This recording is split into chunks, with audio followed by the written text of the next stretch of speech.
Assalamualaikum warahmatullahi wabarakatuh. Perkenalkan, kami dari kelompok 6 akan membahas tentang sejarah perkembangan psikologi industri dan organisasi. Tujuan video ini adalah untuk memenuhi tugas pada mata kuliah Psikologi Industri dan Organisasi dengan dosen pengampu Pak Fikri Jaka Pratama, SPC MPC. Sebelum masuk dalam materi, izinkan kami memperkenalkan diri kami terlebih dahulu. Kami dari kelompok 6 yang terdiri dari 3 anggota tim, yaitu saya Miftahul Fitri dan 2 rekan saya, Khaira Maulida Permata dan Kak Cindy Partikasari. Materi yang akan kami sampaikan yaitu definisi PIO, sejarah perkembangan Perang Dunia Pertama, antara Perang Dunia Pertama dan Kedua, Perang Dunia Kedua, dan pasca Perang Dunia. Sebelum masuk dalam sejarah psikologi industri dan organisasi, saya akan menjelaskan mengenai definisi dari psikologi industri dan organisasi.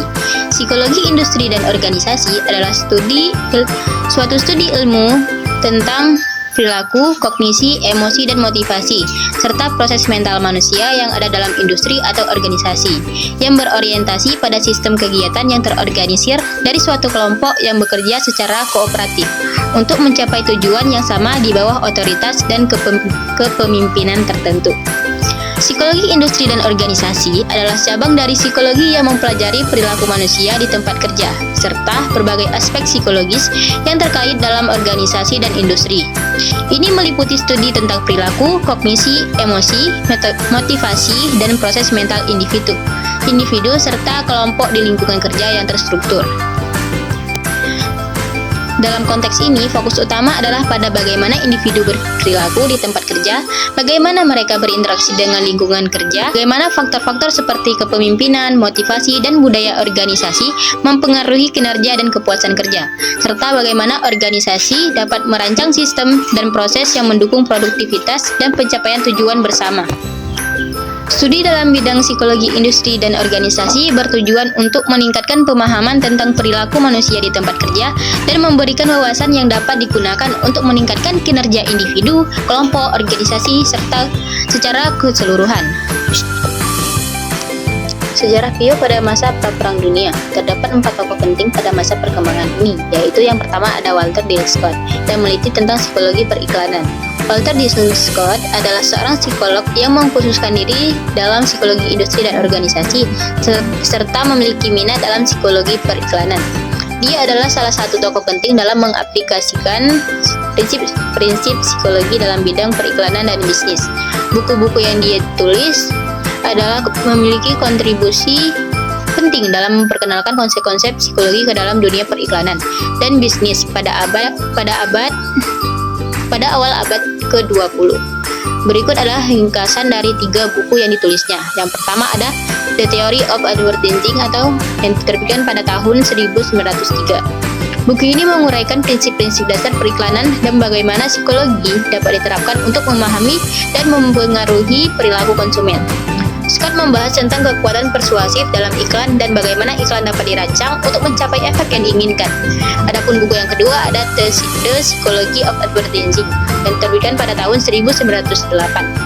Buku ini merupakan ekspansi dari ide-ide yang dipresentasikan dalam buku sebelumnya. Scott menjelaskan lebih dalam tentang konsep-konsep psikologi yang terlibat dalam periklanan, termasuk motivasi, emosi, dan persepsi. Dia juga membahas teknik-teknik spesifik yang dapat digunakan dalam iklan untuk mempengaruhi perilaku konsumen. Yang buku yang ketiga ada Influencement in Business and Influencing Human Efficacy in Business yang diterbitkan pada tahun 1911. Buku ini berfokus pada penggunaan prinsip-prinsip psikologi dalam konteks bisnis dan manajemen.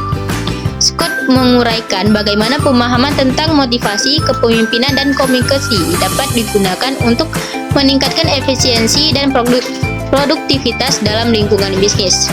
Tokoh kedua yaitu Frederick Wilson Taylor atau yang meneliti tentang scientific management atau manajemen ilmiah. Taylor menerbitkan prinsip manajemen ilmiah pada tahun 1911. Manajemen ilmiah memandang manusia seperti mesin dan menentukan metode yang paling sesuai untuk mengerjakan suatu tugas. Di antaranya dengan menciptakan alat mekanik yang sesuai dengan struktur tubuh manusia. Tokoh yang ketiga ada The Gilbert.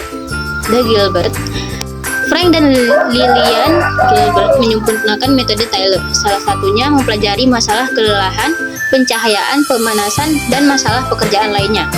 Frank dan Liliana Gilbert adalah pasangan suami istri yang terkenal karena kontribusi mereka dalam bidang manajemen ilmiah dan ergonomi. Mereka memang melakukan penyempurnaan terhadap metode yang diperkenalkan oleh Taylor, terutama dalam konteks peningkatan efisiensi kerja dan kesejahteraan karyawan. Kemudian ada tokoh keempat pada masa Perang Dunia, yang keempat yaitu Hugo Musterberg. Hugo menekankan adanya perbedaan karakter individu dalam suatu organisasi. Oleh sebab itu, perlu meningkatkan pengaruh budaya dan sosial pada organisasi.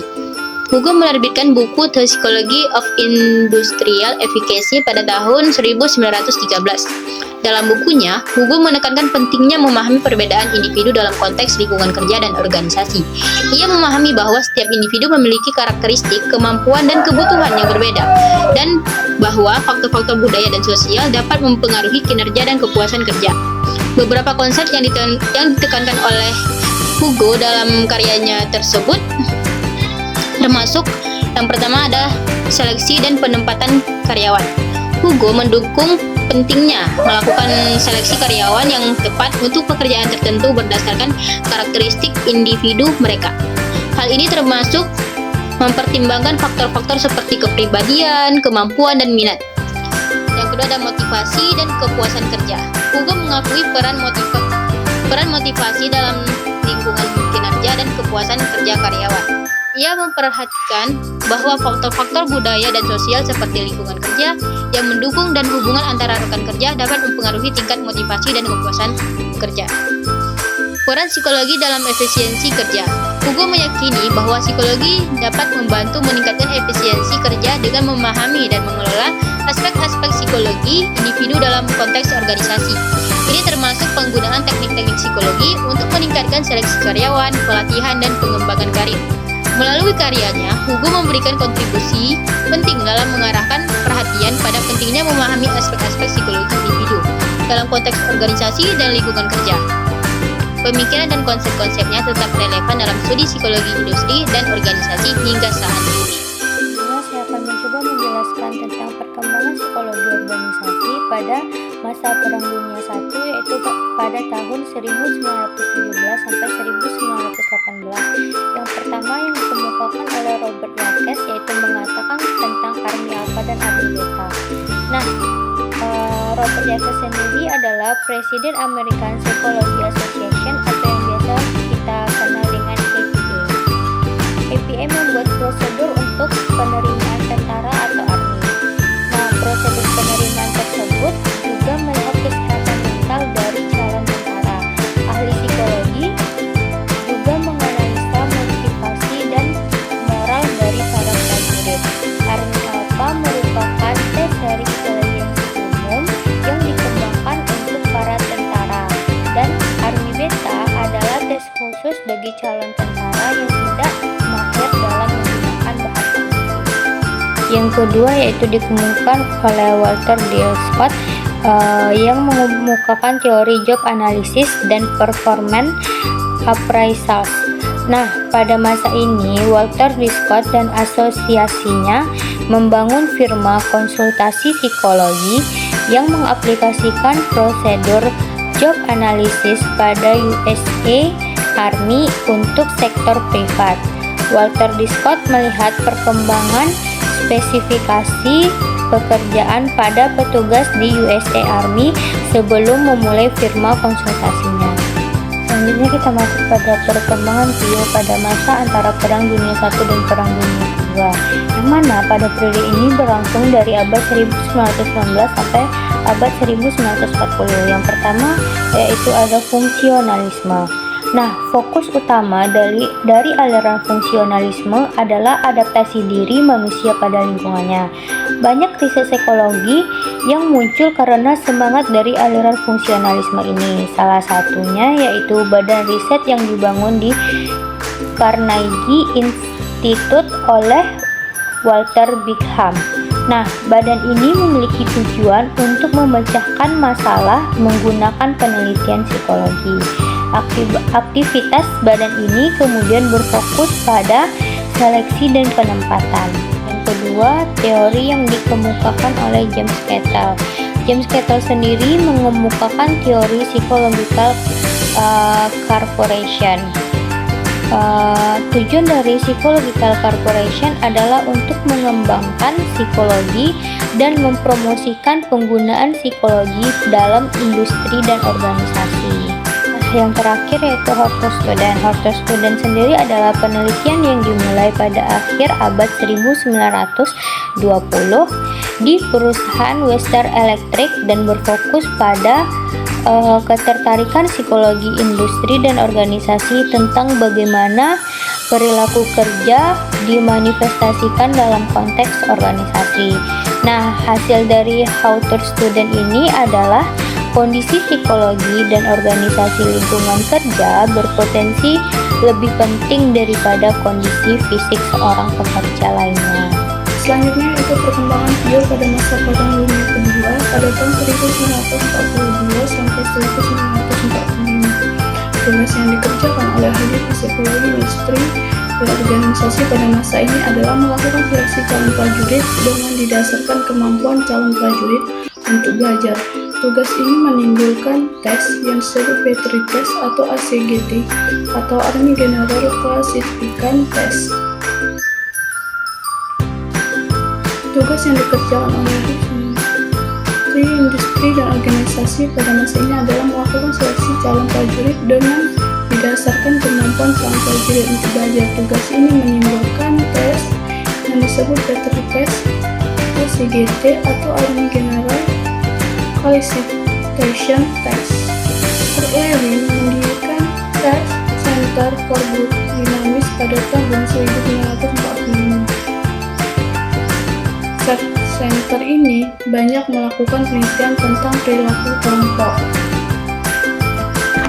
Selanjutnya itu ada perkembangan bio pasca Perang Dunia, di mana terjadi ledakan ekonomi setelah Perang Dunia II yang mendorong masyarakat untuk menempuh pendidikan tinggi di Amerika.